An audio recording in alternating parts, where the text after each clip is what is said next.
Il y a le problème d'électricité à Kisangani. Ça fait beaucoup de temps que les gens de Kisangani se plaignent. Question d'électricité. Il y a quoi au juste? Il y a leur barrage là-bas de la Chopo, qui est une vieille histoire là-bas, qui a duré beaucoup d'années. Alors, ils ont tout fait pour parler aux autorités du Congo, afin qu'on puisse réparer cette histoire. Mais on a comme l'impression que ça entre de l'oreille gauche et ça sort par l'oreille droite. Ou bien ça entre de l'oreille droite, ça sort par l'oreille gauche. Et on m'a dit que cette histoire-là, donc le barrage de Chopo, c'est une vieille histoire qu'on a mise là-bas par les Belges, avant même l'indépendance. Vous imaginez, au temps de la technologie de pointe, ça fonctionne, ce barrage-là, avec le système mécanique, le système archaïque des Belges d'avant l'indépendance. Et les pièces de cette histoire-là n'existent plus. Il n'y a plus de pièces de réchange. C'est-à-dire quand ça tombe en panne, soit vous créez d'autres pièces, vous les fabriquez, et le Congo est par terre. On n'a plus d'usine de fabrication de pièces comme on en avait à la GECAMINE, à la SNCC. Là, on pouvait fabriquer des pièces. Tout est par terre maintenant. C'est pour cela que quand quelque chose s'abîme à ce barrage-là, c'est fini. Donc, c'est une partie qu'on abandonne. Et ça fonctionne maintenant partiellement. Même 1/10 de ce barrage est en train de fonctionner. Le 9/10, c'est déjà foutu. Or, c'était le devoir du gouvernement congolais de venir changer cette histoire. Réparer, oui.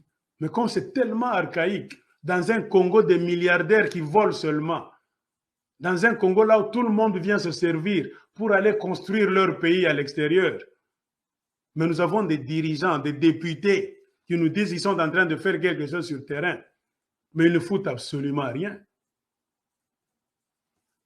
Le barrage de la Chopo est toujours là, archaïque. Et ça fait quoi maintenant? Kisangani est maintenant dans le noir. Plusieurs fois. Problème d'électricité, délestage. Alors, ce qui fait que les gens de Kisangani se plaignent. Et ils m'ont envoyé cet élément que nous allons suivre ensemble pour voir ce qui est vraiment en train de se passer à Kisangani. Le collectif Kisangani veut du courant, maintient sa pression citoyenne sur le pouvoir central, et c'est malgré la récente présence du ministre congolais de l'énergie à Kisangani. Le lundi 13 septembre, il a mobilisé plusieurs boyomais au rond-point du stade en vue d'allumer des bougies à la tombée de la nuit. Cette action est un signe d'indignation et d'exigence selon Jedi Diamabela, l'un des organisateurs de l'action dénommée Lundi Bougie. Nous sommes fâchés, nous sommes exaspérés, nous sommes consternés, nous sommes effarés. Et notre tristesse, elle est vraiment profonde. Parce que ça va faire 1 mois que nous n'avons plus de courant dans la ville de Kisangani.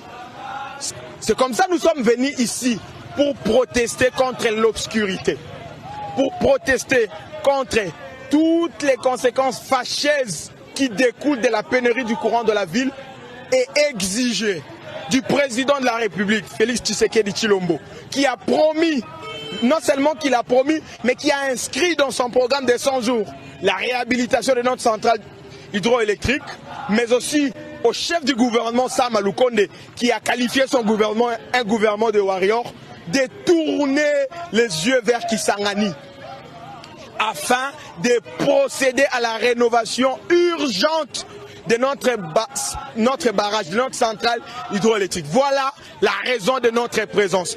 Peter Lumumba, un autre membre, lui s'est livré dans l'exercice de numération des conséquences du noir qui couvrait actuellement Kisangani. Il s'est exprimé en lingala. Fufu et Mati. Yamas Fufu et Masangu et Mati. A Thompson et Komiko Pola.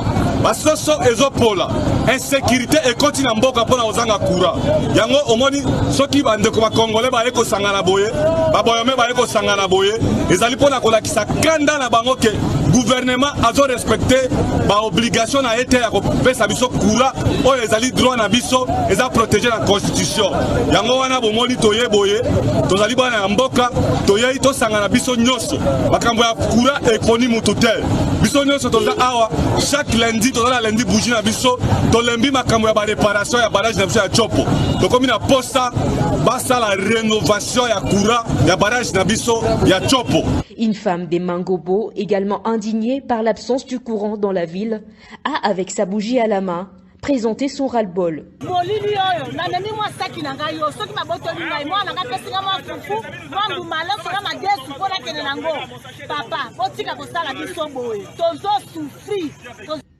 Chaque lundi à 18 h, des bougies seront allumées par les Boyomais à des endroits ciblés, jusqu'à ce que le gouvernement central va rénover la centrale de la Chopo.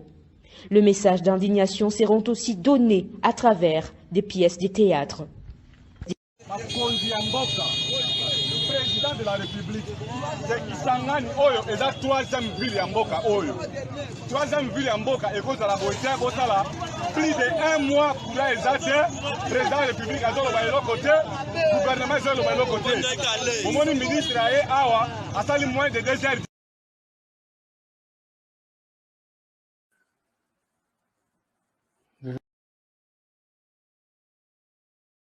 Ils se plaignent. C'est au gouvernement congolais de jouer son rôle. Nous avons fait notre part. 1 mois sans courant. Ils se sont organisés. Chaque lundi, ils sortent avec des bougies pour attirer l'attention du gouvernement congolais. Vous avez vu Peter Lumumba. C'est celui qui m'a envoyé ces éléments. Et il m'a supplié vraiment de faire appel au gouvernement des warriors, les warriors, les guerriers. Nous ne voyons pas votre guerre là où vous la faites. C'est une guerre là-bas imaginaire. Le terrain est toujours problématique. Le terrain est inoccupé par les Congolais, mais occupé et avalé par les étrangers chaque fois. Alors, faites de votre mieux, monsieur le warrior. Buenas